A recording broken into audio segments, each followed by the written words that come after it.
We are here to perform an act of magic. We're going to have the mask of the jolly mammy. Pitch ourselves off the pancake rocks, find ourselves, Love ourselves. pull ourselves together, And not hate ourselves. We're going to pull ourselves together so we'll feel all right. I extend a welcome on behalf of the greatest show on earth, the Aunt Jemima Traveling Minstrel Show. Oh, now she was a woman born in a box, was discovered covered in feces, and had the letters K,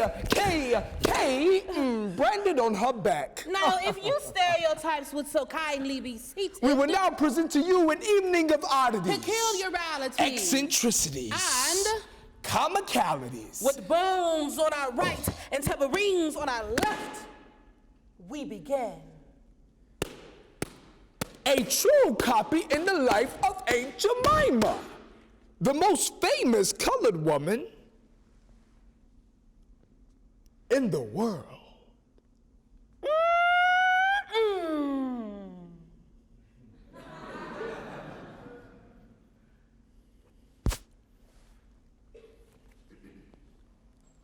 Far from the elaborate crypts and markers at the Oakwood Cemetery, the original Aunt Jemima lies in an area that's more fit for the forgotten. According to the Chicago Crusader of August 21st, 2015, her real name was Nancy Green. But for decades, no one knew where her body was laid. Never receiving a marker or headstone, she rose to become an iconic American success story, portraying Aunt Jemima in life and later in death for nearly a century. In fact, Nancy Green could be found touring the country promoting Aunt Jemima Pancake Mix, a labor-saving product, which was marketed with comparisons to a time and place when some American white women had access to the ultimate labor-saving device, a mammy. Not surprisingly, in the 1950s and 60s, she became a source of criticism under increasing scrutiny as the civil rights movement progressed. Authors Brenda Clark and Glenda Dickerson highlight the plight of a real woman that was used and abused, all in the name of profit.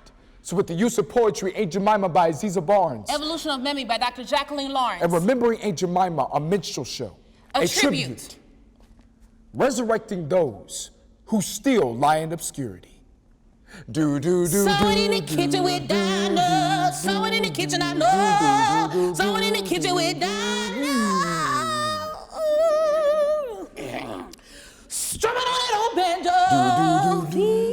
My Lord, to me, who would have thought a slave woman would have such an impact on our society? I mean, she had respect from the blacks and the whites. People came to her, asking for advice. I guess it was her wit that got her by, but she'd do anything for people, beg, even lie. Other mammies tried in vain to get her delicious recipe without a care. But when those rascals went up against her rascalable nature, they give up in despair. What you over there cooking, Jemima? Look like fried watermelon for me. Get up out my kitchen. Stupid self. Well, I don't care no way with your big lip self. My lips too big too, but can't nobody tell because I keep my lips like this.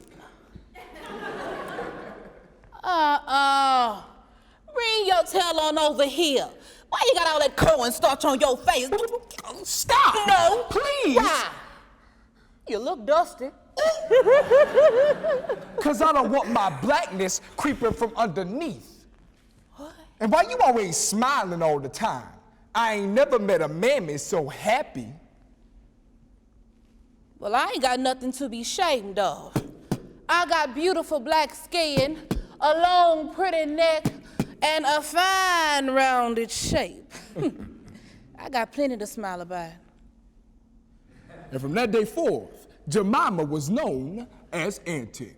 And then one day, R.T. Davis of the Davis Mills Company came down to taste Jemima's scrumptious pancakes. Okay, here we go. All right now. There you go.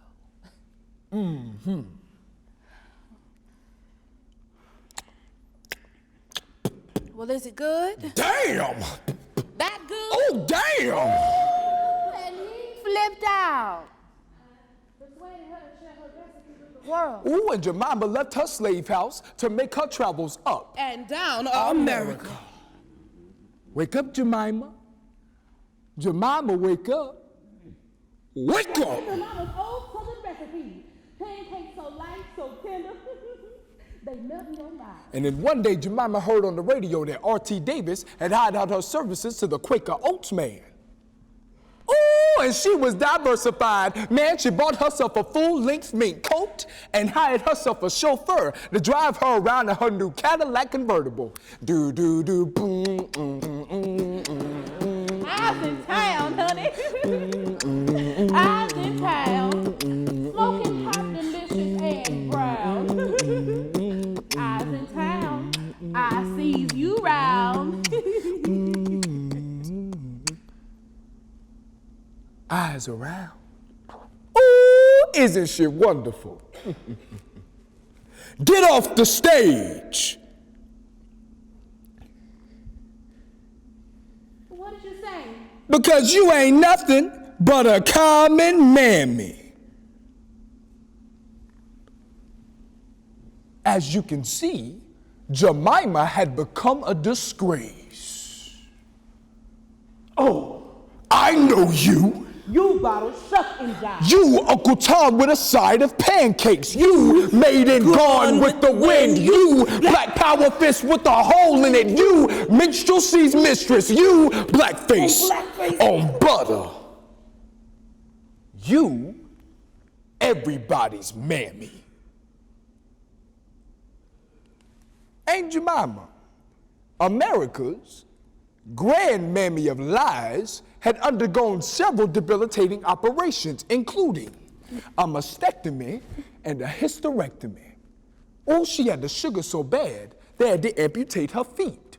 She couldn't travel no more, so the Quaker Oats man retired her to the pancake box to live.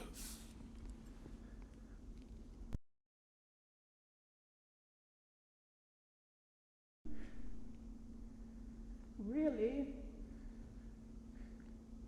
I don't mind being up here. It keeps my white folks happy. I make $7,000 a week paying a man.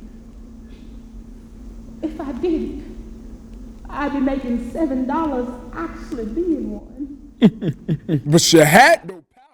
They sat her down, forced her to become more like the white woman on the cake box, a stereotypical, oversized, black sellout.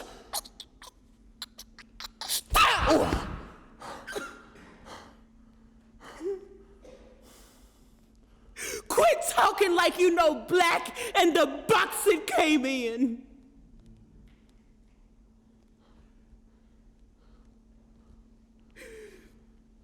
You don't know what it is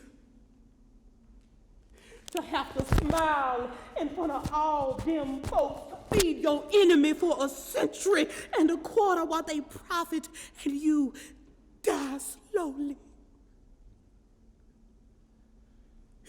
Be hated by your own for trying to find a way out.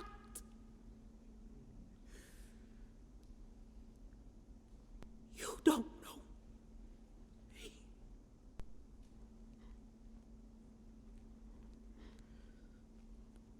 I'm leaving this box.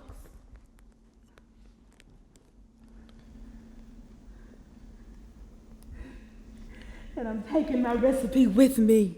And after her long, faithful years as Aunt Jemima, she left. But we know she just went to live in the moon forever. And she's there now. And she asserts herself in our daily lives to give us a strategy on how not to be controlled by someone else. So thank you for coming out tonight. And tell all your friends that the greatest show on earth will be coming to them soon. Soon. Soon they too can see. The Aunt Jemima Traveling Minstrel Show. Do, do, do, do, do, do.